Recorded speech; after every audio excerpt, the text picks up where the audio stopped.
This is Strange Truths and Tall Tales, the product of Newfoundland podcast. It's a place for people who are into Newfoundland stories. Stick with me and we'll explore everything from hobby horses to Christmas cake, with a healthy dose of pop culture too. It's a weird mix, I know, but it sort of makes sense to me. I'm Robert, I write at productofnewfoundland.ca. In this episode, I've got mummers and music on my mind. I've got a story for you about Christmas mummers, friendly ones and scary ones.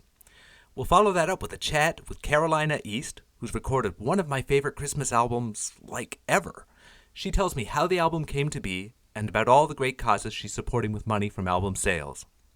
She's also got some great teasers about exciting projects to come. I'm excited about them.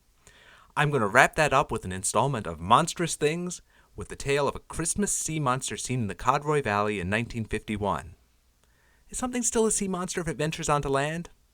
I don't know. We'll figure it out later. In the meantime, the mummers are waiting. Let's get to it. You're traveling through the fog, and just ahead is an island of ghosts, murderers, and mummers. Your next stop, Newfoundland, and these are its strange truths and tall tales. Newfoundland has a ton of fun and interesting traditions, but I don't know if any are as celebrated as mummering. Mummering is a Christmas tradition that dates back hundreds of years. It came to Newfoundland from England and Ireland with the first settlers. In its best-known form, it has people dressing up in bizarre costumes and traveling house to house during the 12 days of Christmas. The way it works is, a group of mummers knock on the door and ask, usually using a disguised voice, to be let in. Once inside, it's the host's job to guess who the mummers are, and probably provide some refreshments. This sort of mummering is entertainment, but it wasn't always fun for everyone. For some people, especially children, it was scary. I remember being visited by mummers once when I was a kid, living on the island's south coast. I didn't like it. The mummers didn't do anything, they didn't do anything bad, but it was just so strange, and there was a sense of uncertainty about it. I remember not knowing what to expect from these people in weird costumes, and that made me nervous. In some earlier forms of mummering, the fear was real, though. Rather than house visits, mummers used to roam the streets and celebrate outdoors. There are many instances where mummers took advantage of their anonymity to settle scores. There was violence, and in one instance, a murder. It was December 28, 1860. The year was fast drawing to a close. All of Newfoundland seemed to be celebrating the Christmas season. Lamplight streamed from the parlor windows, brightening the nights all along the coast. It was no different in Bay Roberts. The community was alive with the festive season. Mummers had been making their rounds for 2 nights already. Some were visiting friends and family, others were wandering the streets, and maybe a small group was lying in wait. Earlier in the day, Isaac Mercer had been in the woods. Before he went home, he decided to stop for a social call at the house of John Brown. When he got to the door, he set his hatchet down and proceeded inside. It was a nice visit, but when the time came to leave, Mercer hesitated. He didn't want to make the trek home by himself. He was afraid of the mummers. It may have been because he knew there were unscrupulous mummers about, or maybe it was because he knew there were people who might like to do him harm. In any case, Mercer didn't have to go home alone. John Brown and another gentleman, Abraham Russell, agreed to walk with him. Mercer picked up his hatchet and they set out. It was not clear how it all unfolded, but when they reached Wilcox Lane, they saw the mummers, 5 or 6 of them. Mercer had been right to be afraid. Things were about to take a disastrous turn. There was an altercation, and somehow one of the mummers got Mercer's hatchet, and Mercer was struck in the head. By the next morning, he was dead. A man named John Dawson was accused of Mercer's murder. He and his 4 mummer accomplices were taken to St. John's. On November 20th, 1861, an indictment was laid before the grand jury. Chief Justice Sir Francis Brady instructed them that they must determine whether the mummers had been lying in wait or had just happened across him, the distinction being the difference between murder and manslaughter. Testimony was to be challenging. A gentleman named Henderson, who provided evidence in the investigation, died before the trial. The Chief Justice warned the jury to take the testimony of another witness with great care and caution, and with all regard to his mental infirmity. The Chief Justice continued, If you entertain a doubt about the guilt of any of them, you ought to ignore the bill as to such party or parties in respect to whom you entertain that doubt. Apparently, they had doubts. On November 27th, it was reported that the jury had ignored the bill against Dawson and his companions. The trial ended there, and, to the best of my knowledge, there was no resolution to the Isaac Mercer murder mystery. It was not determined whether Mercer's death was premeditated or manslaughter, and ultimately no one was held responsible, at least officially. While the Mercer trial was over, it wasn't at the end of the legal ramifications for mummering. It's often said that mummering became illegal in Newfoundland because of Mercer's death, but that's not the whole story. His murder was just the very heavy straw that broke the camel's back. Mummering had been getting out of hand for quite some time. On January 9, 1860, John Charles Snellgrove of Harbor Grace was beaten by a mummer with a broomstick. At the Snellgrove trial, Snellgrove testified, "I told him to leave me alone, but he would not. He struck me several blows more with the stick, and knocked me down and beat me severely on my body and face, leaving marks on my body and face. He broke his broomstick on my body from the force of the blow he gave me." Clearly, this was not good, clean fun. In 1861, Legislative Council debated the measures required to control mummering. Ultimately, it was decided that those going about in disguise were going to require a license from the magistrate. Some people complied with the restriction. A small number of licenses were issued, but other people disregarded the law and mummered as they always had. And they were pretty bold about it, too. In January 1862, the police attempted to arrest a mummer in St. John's. He didn't have a license. His companions, who were also in disguise, objected to the police interfering. They armed themselves with pickets from a nearby fence and began swinging at the police. By March of that year, the legislature decided it needed to get stricter. The practice of mummering was completely banned, at least in the larger population centers. Police officers were given the power to detain mummers, and if they were convicted, they could be jailed for a week. The stronger law didn't fix the problem entirely. There were still neighborhoods to be avoided during the Christmas season. An 1889 piece in the Evening Telegram described Harbor Grace as follows. "Owing to the mummering, this town is in such a state of disorder every night after 8 o'clock that no respectable woman, or even men, can, with safety, go along." Sporadically, in the early 20th century, reports of mummer-related violence made their way into the newspapers, and the law against mummering stayed on the books, I think until 1992, but it wasn't taken especially seriously, as reflected in a piece in the Twillingate Sun in 1950. They said, "Like many another law, this was not intended to deprive persons of innocent pleasure, and no law enforcement officer worthy of the name would dream of apprehending any of the mighty host of fun-makers which have roamed the town since Christmas Eve." The sentiment was likely the same around much of the island, and over time, the darker, more dangerous element of mummering diminished and was replaced with the jovial, house-visiting mummering tradition we mostly think of now. It's that version of mummering, I think, I was inspired by when I wrote the following story, or rhyme, I guess. I thought back to that somewhat scary mummer encounter I had as a kid. I took my memories of mummers and combined them with lots of other mummering lore and a healthy dose of a classic Christmas poem and came up with "'Twas the Night After Christmas." It tells the story of a grandmother who's usually very good at guessing the identity of mummers until one fateful Boxing Day night. Here it is, "'Twas the Night After Christmas." "'Twas the night after Christmas, when all through the cove not a creature was stirring except Gram by the stove. Her wood was all stowed, her lamp burning bright, in hopes that the mummers would be there that night. The children were gathered, too excited for beds, as visions of strangers danced jigs in their heads. Mother wore a smile, I'd a tune in my heart, when all of a sudden we were given a start. Out by the porch there arose such a din, and a queer little voice. 'Any mummers loud in?' Mother's arms opened wide, each child flew in a flash. The old door burst open, hit the wall with a crash. The moon on the drifts of the new-fallen snow left the mummers in shadows, their backs to the glow. This was too much, my eye left to wonder, till Gram exclaimed, 'Oh, by the Lord thunder!' Her miniature frame, her mind sharp and quick, she ran for the door, fast as a trick. Rolling like capelin, the mummers they came, they whistled, they shouted, but she called them by name. 'Now Billy, now Samuel, I knows that it's you, and David and Michael, I sees you there too, with drawers on your head and pillows strapped on. I'll name every one of you 'fore you're all gone. As dogberries dropped 'neath a wild autumn gale, the mummers they fell with each name she would nail. Her method, her madness, no one could say. No means of disguise would lead her astray. And then, in a twinkling, there stood but one.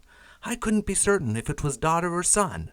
I put my hand to my head, the children looked round, when in through the door the mummer stepped with a bound. He was dressed all in rags from his head to his feet, his mitts on wrong hands, his face veiled with a sheet. An old burlap sack was thrown on his back. The mummer looked for a chair, and he opened his pack. Gram stood a-puzzling, her eyes all a riddle, when out from the bag there came an old fiddle. His mitts set aside, he drew up his bow, and played us a reel. How the mummers did go! The old kitchen shook, they danced round the room. One mummer grabbed Gram, another jigged with the broom. Who was this stranger? She'd no chance to tell. The kitchen, of course, gave her no time to dwell. The mummer made merry, 'twas time for a dance. Hand to hand went old Gram with hardly a glance. The mummer looked at me, then the bottle on the shelf, and I laughed when I saw him in spite of myself. That wink of his eye, that nod of his head, soon gave me to know I had nothing to dread. He spoke not a word, but went about work. I filled his glass, he down with a jerk. But dancers grow tired, and nights come to a close. Gram saw the mummer, and they squared off like foes. She stood, but in silence, and started to bristle. He sprung to his feet, to the team gave a whistle. A stranger walked out, and down the porch stair.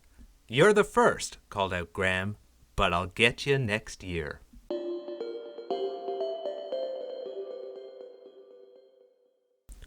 Carolina East is making a name for herself across the country as a talented singer-songwriter. Hailing from Newfoundland and Labrador, she's making music inspired by an eclectic tapestry of influences, from soul to country to pop. She recently competed in the Sirius XM Top of the Country competition as one of 8 semi-finalists. In July 2021, she released her debut full-length album, Soaked in Whiskey. It's a polished collection of songs about love, happiness, heartbreak, and loss. Her songs are as honest and vulnerable and relatable as the singer herself. I was thrilled that Carolina agreed to talk with me about it. She also chatted about her Christmas album and upcoming musical projects. How's the weather where you are? Well, I tell you, it's not bad today. We've had a lot of snow squalls, but it's all right. It's pretty. It's cold, snowy, but it's pretty. It is. You're in St. John's now? I am. Yeah, I'm here in St. John's. I'm here in Gander, and it is. There's like a perfect kind of Christmas Eve snow falling right now. There's about, I'd say 3 or 4 centimeters on the ground, and it looks really beautiful. And I'm in the perfect mood for talking about Christmas music. And Well, when I same think here. that's great, because when I think about Christmas music, I think about Carolina East. God love you. That's sweet. I would say in the last few years, there are probably only 3 Christmas albums that you can guarantee that I will listen to over Christmas. And Really? they are Boney M.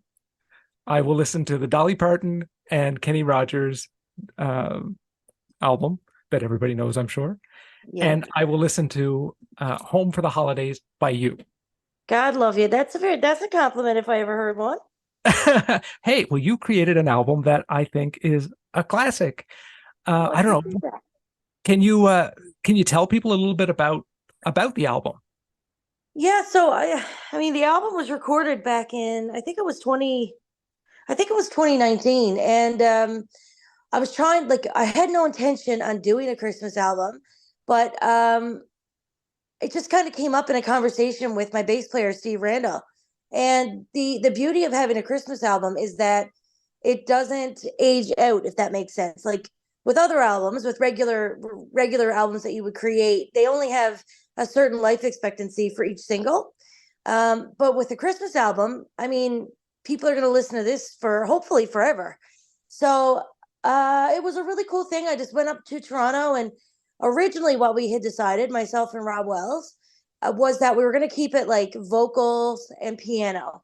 But Rob couldn't help himself, and he had to add all the bells and the whistles. And I'm not mad about it. I really, really like how it turned out, for sure. It is a fantastic album with, I think it does definitely have that evergreen quality. Like it's something people will be listening to for years to come because of, your song choice, and the production values, I think, really have that certain timelessness to them. Well, I Uh, really appreciate that. That's very kind. it's the way I see it. How did you pick the songs? Well, see, for me, it was really hard to pick the songs because there's so many great Christmas songs out there that everybody loves and everybody wants to hear throughout the Christmas season. But really, I just kind of focused on the songs that I grew up with and the songs that I knew would resonate well with both young and old.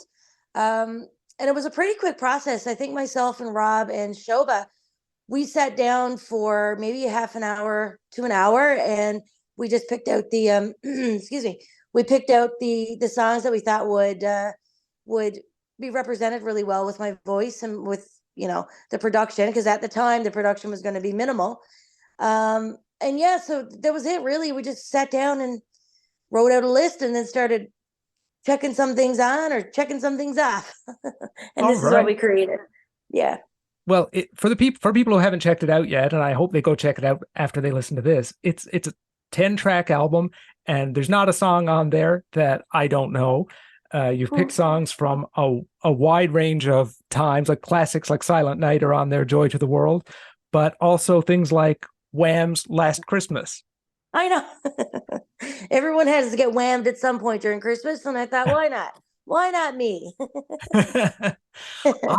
I really appreciate your cover of that song, actually, because I think it's sort of true to the original, but it's you, and Yep. it also fits into the overall feeling of the album, which is has a certain, which is, like I said, timeless. So you've kept that sort of 1980s pop element, but somehow massaged it so it feels not so 1980s.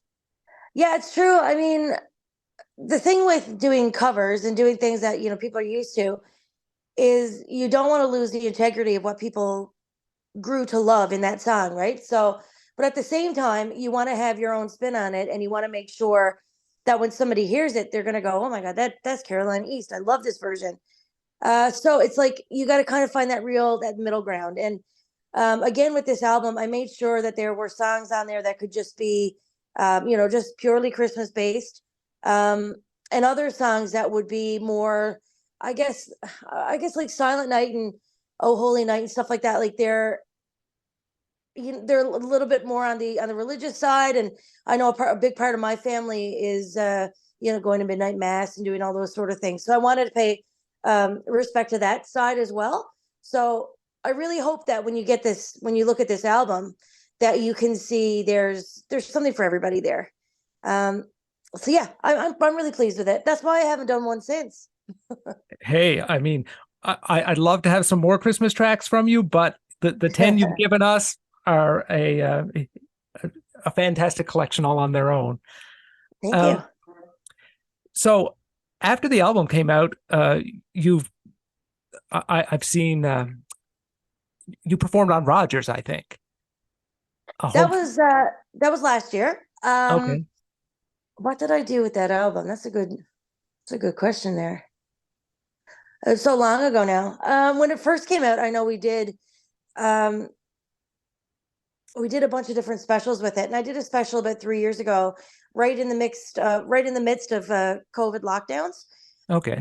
Canadian AV had their stage set up down in their warehouse, and I wanted to do a Christmas special, and I wanted every year we kind of come up with an organization to help sponsor with the sale of the albums that we have. And that particular year, it was the Daffodil House or Daffodil Place, sorry. Okay. And yeah, so we had a crazy lineup on that show. It was Alan Doyle was a part of it, Alan Hacco was a part of it, Quote the Raven, Fairgale. I mean, I'm probably forgetting people. I think it was Mallory Johnson was there. It was a really, really deadly show. It was a really great show. And every year since, I think Rogers is the ones that have actually played it on their TV channel many times. So that's where Rogers comes in with that special. Okay. Yep. I thought Rogers because I'm pretty sure it's up on the Rogers YouTube page now. Probably so. I watched it there recently again, and it's the kind of Yep. thing that's a bit evergreen. You can watch it every Christmas, and Yep. lots of great Carolina East stuff there, but like you said, lots of great stuff from Quote the Raven and Mallory Johnson and others. So it is a really entertaining, Christmassy thing to do. So people should check that out. I'll put a link on the Thank you. podcast That'd be page. great. It's funny because that show, I think back on that, and it was like I said, it was right in the midst of of COVID, and at the time, everything was 6 feet apart. But as musicians, you would go 10 or 15 feet apart. We couldn't all be in the room together in this big warehouse. We all had like different rooms that we were in. It was so weird. It was such a weird time, and it was like, and I talk about this quite openly, but I have really terrible anxiety, and we struggle, like all of us were struggling through that show in a sense of like, you're worrying about things that we've never had to worry about before. Like, have the microphones been sanitized? Are you wearing your mask while you're not on stage? Are we too close? Are we, it was a very interesting time, but none of that, the thing I like about it is that none of that can be seen in the actual presentation of the songs. So, but it was such a strange time. It was definitely a strange time, and you're right. I didn't pick up on any of the social distancing that was required for making that. The recording of it really obscures that nicely.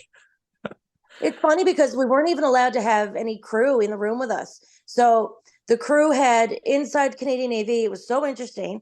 They had like these little pods throughout the studio, or not the studio, the warehouse, and I don't know. There's people that were there, part of the production, that I never did see because they had to stay in this little pod.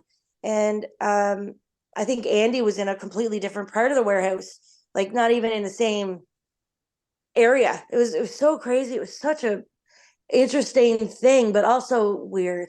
So weird. Yeah. It's a time I don't want to revisit again. No, me neither. It's, oh goodness gracious. But anyway, it's all good. We mentioned before about doing some good things with the proceeds from the Christmas album. Yep. Still doing good things with the proceeds this year too, I believe. Of course. Like I said, I mean, that's usually what we do every year. This year in particular, a very good friend of mine, her name is Felicia Power. She has Down syndrome and she is absolute sunshine. Like when I say that, I mean, when you walk into the room and she's there, she'll captivate you. She's a wonderful, wonderful woman. And one of my besties. We call each other sister besties because we're that close. So she has to do a really like a major dental surgery that's unfortunately not covered by insurance, or the government doesn't cover any of it as well. So we decided this year that a portion of each album sale will go towards that really hefty bill. And there's nobody else more deserving than Felicia. I'll tell you that. Where can people get the album? So the album, if you go on my website, you'll be able to see, there's a link there. You'll be able to get my email address and we'll send it out to you. Otherwise, if anybody wants to private message me on Instagram or Facebook, we'll get it in the mail right away. And the one thing that you really wanted to do, and we're very similar in this way, is the purchase of this album. When we put it in the mail, we'll also do a handwritten card for you. And I'm telling you, it'll make your day because she's such a doll. She loves drawing and she's very thankful for all the help that she's getting. And you'll see that resonate when you get your handwritten letter from her as well. Excellent. I follow her on Instagram and she's making tons of interesting posts, and I see what you're talking about. Her posts are definitely bright and cheerful all the time. Yeah, I think she's a star. I honestly feel like she's going to do some really big things. I'm going to pivot a little bit from Christmas now. I want to ask you about musical projects, I guess, that you've had recently. I mean, a few years ago, you released your album, Soaked in Whiskey. Fantastic album. I feel as strongly about that one as I do about your Christmas album. It is such a polished piece of country pop rock, contemporary. Oh, I appreciate that. It's all those things. Well, that's another interesting point. I think, I don't know how you feel about it. I mean, I think talking genres of music is a little bit weird anyway. But I would say your Christmas album, there's definitely country influence in there, but perhaps not as strong as it is in other Carolina East projects. No, I definitely agree. When Carolina East first came to fruition, everybody, like the first album, everybody was like, well, what are you? Are you pop or are you country? And people were really pushing me to pick one or the other. And a lot of people gave me such misinformation, like you you can't be too much of one or too much of the other. You have to pick one. You got to decide in order for you to succeed. But I just continued to record stuff as was written and as we wanted to present it. And I just called my own genre like the Carolina East genre. Yeah. Heavily influenced by country for sure. Um, and I think that the reason why you can hear different types of music in my own music and when I perform is because I spent 18 years as a cover artist playing down on George Street here in St. John's.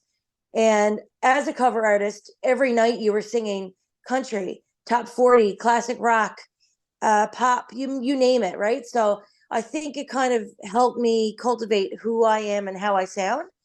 Um, Okay. yeah, and I just go with it. It is what it is. Speaking of you being a cover artist, I read somewhere that Journey's "Don't Stop Believin'" was a very important performance for you. Yeah, you've got that right. I don't know if you recall, there used to be it was like a bar slash restaurant down on Water Street. It was called Bianca's. Oh, I And remember. yeah, so they had like one side was the restaurant, pardon me. One side was the restaurant and the other side was like this little piano bar. And I used to play down there every Friday and Saturday night for I'd say the best part of a year. And this one night in particular, the place was full. And this gentleman came up to me and he said, I'll give you $300 in your tip jar if you can sing Don't Stop Believing. And I was like, okay, no problem. But you don't need to give me 300 bucks. Like to me, that was ridiculous. Like, save your money. I'll do it for you for free. It's all good. Anyway, I sang it and I used to be singing that song all the time. So it was no big deal and no big deal to me. And when the set was over, this gentleman came up to me and he said, he put the 300 bucks in the jar and he said, I'm very, very, very impressed with you. And then he introduced himself. His name was Dr. Brian Ramjatan. And he said, I believe in you so deeply. He's like, if you ever want to take your music career to the next level, reach out to me. And he gave me his business card. Now, in this industry, you get those invitations all the time by people. And more often than not, it's like a two ships passing in the night. It's not, they have the best intentions, but generally it will never happen because, liquid courage and whatnot. But I let it go I wasn't ready to do my own thing. And I let it go for about 4 years. I think it was 3 or 4 years. And I was working with Music and L, and we were going out to Bonavista for Music and L week. And again, I was one of the staff, and I was the one in charge of all the stages that were going on. And there was an open mic for all the musicians. I went in there just to make sure everything was good and going well. And when I walked in through the doors, everybody was like, oh, sing, you got to sing. And I was exhausted. I was so tired. And I was like, no, I'm good. I'm good. Thank you, though. But everybody was adamant that I get up on stage. And I said, okay, one song. So 35 minutes later, I get down off the stage. And Rob Wells and Shoba were keynote speakers this year. And they came up to me and they said, listen, we need to work with you. And I'm like, oh, okay, here we go again, like another one of these empty promises type thing. And I said, yeah, that'd be really cool. And they said, no, we're really serious. And I said, all right, well, and this is me being brazen as could be. I said, all right, well, that's cool. And I really appreciate it. I said, but if you really are interested, give me a call in a week when I'm back home to St. John's and we can see what it's all about. Never thought I'd hear from them. But the very next day we started texting and we haven't stopped since. So I went back to St. John's. I'm sorry, this is such a long story. I go back to St. John's and I talked to Rob and Shoba, and it's like, oh, this is a cool opportunity. And I went in and I grabbed that business card and I called Brian up and I said, listen, this is Carol Ann. Does this offer still stand? And he said, come into my office and we'll have a chat. And then the rest is history. It's a really cool, it's a really beautiful story. Yeah, it's amazing. Yeah. I mean, to have somebody believe in you so much that they are willing to help you and support you financially and with all the big business decisions, it's bananas. It's something I don't take lightly. I don't take that for granted at all. It's fantastic. And not to get too corny about it, but it started I with know. "Don't Stop Believing," and they Isn't didn't that? stop believing. I know. Isn't that what I should write Journey and be like, guess what, guys? So anyway, it's pretty cool. Right. So we were talking about we got off track. I started with "Soaked in Whiskey," which I really like. I Yep. don't know if you want to tell people that that one's a little more, I think, solidly country with its pop rock Yeah. influences as well. I don't know if you want to tell people any more about it than that. Yeah, I mean that song. Every song that I've ever written, it's always about something that has gone on in my life because I find that the authenticity of real life events is something that's really important to me, and I this song is no different. So in this particular case, it's about well, myself and my current partner. He was my manager initially, and we had decided that obviously we couldn't. We had that vibe, but we couldn't be together because we were working together, and that was weird, right? We could um, Right. end up learning some lines, but eventually it just cultivated into, well, we were together 6 years in February, so and he's not my manager anymore. But yeah, that's really all that song's about. Liquid courage. Liquid courage Okay. made it happen, if that makes sense. The video for that song is pretty cool. Yeah, my favorite part is the cameo of Brian Ramjatin. I think that part is amazing. But that video was taken and directed and videoed by Stephen Green of Center City Media, and this was in the early days of his video company. But yeah, he nailed it. It was really cool, and that video actually, it took about a year to videotape because again, that was right in we started. I think it was like a week before the first like major lockdown. It was in February, and then we couldn't do anything again until I think it was July of the following year. So it was crazy. The video, for people who haven't seen it, sort of cuts between you as singer, and then you have some actors sort of playing out kind of I don't know if it's the storyline of the song, but a storyline that suits the song. Yep. Um, some Justin Nurse familiar and face. Peter. Yeah, so I was just going to say some familiar faces as actors too. I mean, we started off talking about Christmas, and Justin Nurse is getting tons of notice now in his Hallmark movies. I love him. I'm obsessed with him. He's such a great guy too. And you've moved on from "Soaked in Whiskey" now to you've had a couple of singles in 2023. You started off with "I Will Love You" like almost a year ago now. Yep. That was about a year ago. Then I released Isn't It Nice?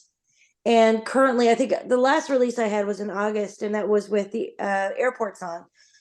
That one, yeah, that was recent. And I'm gonna be releasing again now, I think in January or February, Ah, which will be cool. It's gonna be a nice big power ballad. So I'm excited about that.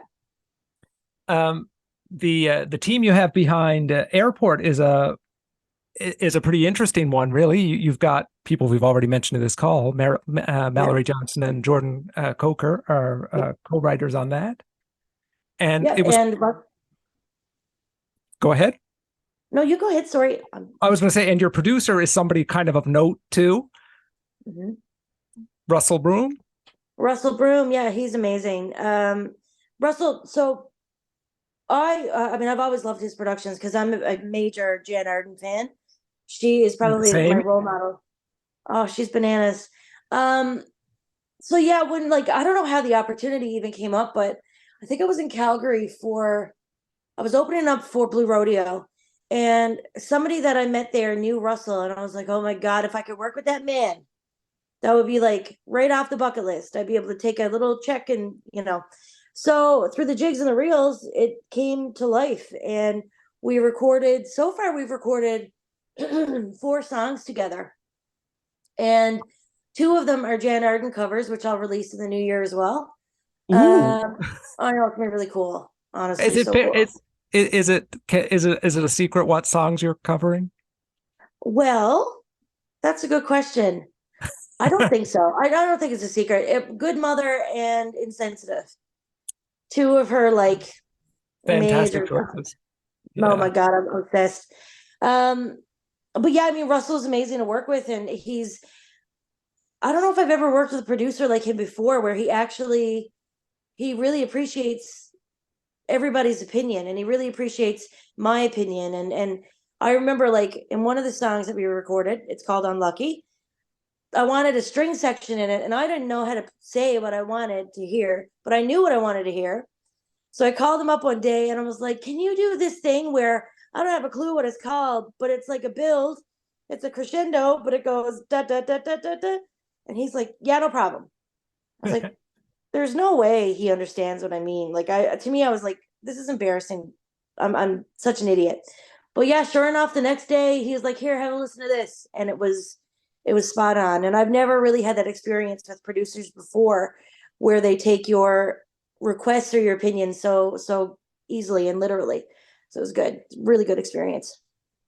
I'm looking forward to hearing all your new music, but Me particularly too. Unlucky. I think I've heard you perform Unlucky. Did you perform that on Out of the Fog at one point? I did, yeah, with Donnie Yeah, Cody. yeah, yeah. Um, yeah, so I mean, that song was written a really long time ago. I mean, probably like 10 plus years ago. Um, and when I went into the studio first back in 2018, the I was told that the song wasn't strong enough to be on a record. So I took that very literal, and I put it in the back of the bus saying, like, "Okay, this will never be I'll never release this. Like, it's not good enough." But Donnie Cody always believed in that song, and he loved it so much that when it came time to work with Russell, I was nervous about it, but I was like, "Russell, I'm gonna send you a song, a demo, and like, I need your honest opinion on, can we make this epic?" And I sent him an email. He got back to me within maybe 20 minutes, and he was like, "Yeah, we're doing it. This song's crazy. We're doing it." And it's gonna blow your socks off when you hear the recorded version of it. It's bananas. Oh, can't wait. Yeah. So we got new music coming, some more Jan Arden covers, Russell Broom Productions, lots of exciting stuff there. Yep. Uh, any chance for people to see you live anytime soon? Yeah. So I've got a couple of shows now for Christmas coming up. Both of them are out in the Conception Bay North area. One is at the Brigus Mercantile, which is right in the heart of Brigus. Tickets for that are going to go on sale this weekend. They're going to be $20. Another show is on December the 17th, which is a Sunday afternoon in Carbonear at the Stone Jug. And that's going to be like an afternoon matinee, because I kind of wanted to give people the opportunity to, come out early, have a bite to eat at this beautiful restaurant, listen to some music, and then be able to go home early and put the kids to bed for school the next day. And it's also a family friendly event. So I think it's going to be pretty cool. Sounds great. Yeah. Um, before we say goodbye, I wonder if you could answer a few, I don't know, rapid fire questions for me, I guess. Yeah, Um, sure. so you mentioned Jan Arden as one of your influences. Who would you say is your another top influence? I would say Alan Doyle. Alan Doyle he's the salt of the earth. He's unreal. Working with him has been pretty cool. He is very accommodating to people, and he never makes you feel like you're less than. He's amazing. Let's take a Christmas turn on it. If you could only sing one Christmas song again, what would it be? I really love Silent Night. I think that song is the most beautiful song ever written. It is a great song. So if I ask you, would Silent Night be your answer if I said you could only hear one Christmas song again? Oh, that's a good one. You know, I don't know if I'm proud of this or not. I would have to say that, like, for me, Christmas doesn't start until I hear Mariah Carey's "All I Want for Christmas." And that song does something to me. Like, I could kick a door down as soon as it starts playing. It's kind of everywhere and it's kind of epic. Yeah, exactly. Do you have a favorite Christmas movie? I do. Listen, I'm old school. I'm obsessed with Home Alone. The original Home Alone, not Home Alone 2. Home Alone, it just, oh my God, kills me. And all those old school cartoons from when we were kids, like Rudolph and Frosty the Snowman, those things. Oh my God, so good. Yeah, I love the Garfield Christmas special from the 80s. I was watching that last weekend, and there's this Muppet Christmas thing that's used to be hard to find for years, but it's on YouTube now. And it's great. The Muppet Family Christmas, they have like the Fraggles and the Muppets and all the Sesame Street characters hanging out at Fozzie's house. That's one of my favorite I Christmas haven't movies. seen that. I'm gonna have to watch it now. Oh, it's on YouTube. It's worth watching. Uh, I'm definitely gonna watch it. do you mark Tibbs Eve at all? Absolutely. Tibbs Eve is for us, it's a family event. So what we end up doing is myself, my parents, my brother, the grandkids. I don't have any kids, my brother's children. We all get together and we have like we bust out the slush. I love slush, Okay. as many Newfoundlanders do. And then those fancy Newfoundland hors d'oeuvres, you know they're going to be there. They're Um, tasty. oh my God, don't go talking. That's the only time of year I have them, but they're like delectable. And we do the fruit cake, and we'll have mom bakes a ham, and we just have a time on the 23rd. That sounds awesome. I think I've had Tibbs Eve and Christmas slush on the brain for the last little while. I just did a podcast episode where we talked about those things, and I think your Tibbs Eve tradition is really cool and a lot like more like the one that I grew up with, than sort of like the bar hopping one that seems to be super popular now. Yeah, I'm from it around the bay, so the bar hopping thing, and I've been in more bars and played in more bars and spent more hours in bars than most people ever will in their lifetime. So that's the last place I want to be on Tibbs Eve. Ah.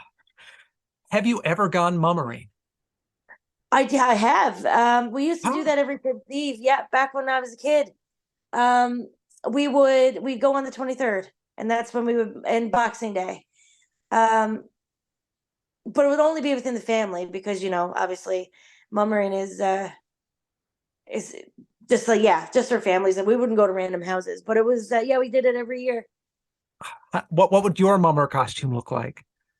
I would always be in like mom's clothes, so I'd have like a coat on that was too big, and I'd have my dad's rubber boots on with Sobeys bags in them, and I'd have like a doily over my head, and my brother's stocking cap. Like it was whatever we found. It was a big box of mummer clothes that we could just pick from. That sounds cool. It was fun, and they still do it out around the bay too. Like it's quite common. Usually, I think it's Boxing Day now or the day after Boxing Day. Yeah, I have like I've never gone mummering, and I have hazy memories of mummers visiting my house one Christmas when I was a kid, and I remember finding it really scary. It's That's definitely scary. that's sort of the extent of my mummering experience. Uh, I'd like to thank you for joining me today and telling me all about your album and upcoming projects. I'm super excited for the stuff coming up in the future. I will be listening to Home for the Holidays throughout Christmas. Um, where can people find you online? I'm really easy to find. I'm on Instagram as Carolina East Music, same as Facebook is Carolina East Music, and my website is again very simple, carolinaeastmusic.com. Excellent. That is clear and easy to remember. There you go. I will put all the links on the website and podcast description so people can get it directly from there. Thanks so much for joining me today, and I hope you have a fantastic Tibbs Eve.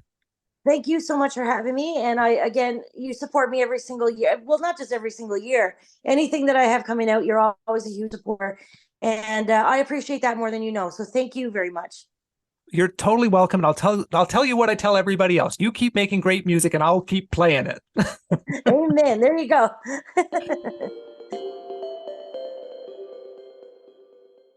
That was fun. As you can tell, I'm a big fan of Carolina East. You can get her album Home for the Holidays through her social channels or website. Find her at carolinaeastmusic.com or at Carolina East Music. Be sure to check out Soaked in Whiskey and Airport 2. They're great.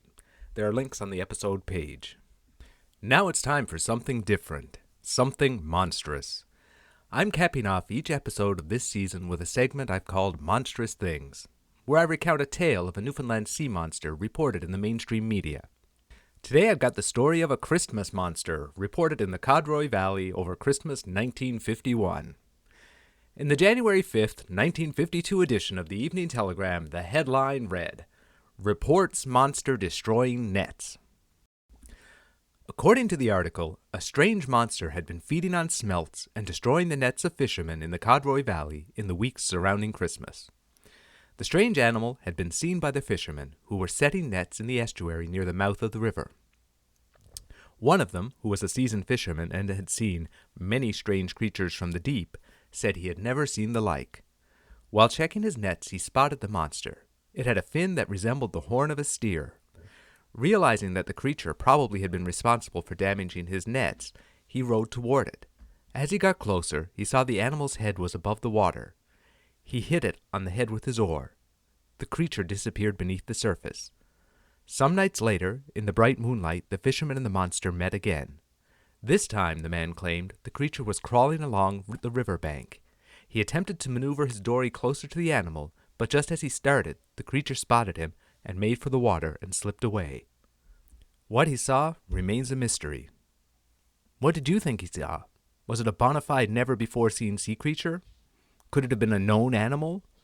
Or was the fisherman a fan of tall tales? Leave your answers in the comments, or reach out to me on social media. You can find me at Product of Newfoundland just about everywhere. I spell it Product of NFLD. And that's it for this episode. There's lots more Mummer and Christmas content over on the blog, including stuff on Tibbs Eve, Christmas slush, and weird Newfoundland Christmas traditions. Check it out at productofnewfoundland.ca. Thanks again to Carolina East for joining me. Get her album, Home for the Holidays. It's great Christmas music. You'll love it. And look for her new stuff, including her Jan Arden covers, coming in 2024. I can't wait for it. And that's a wrap on the episode. And speaking of that, I still have rapping to do. Happy holidays, and I'll see you in 2024.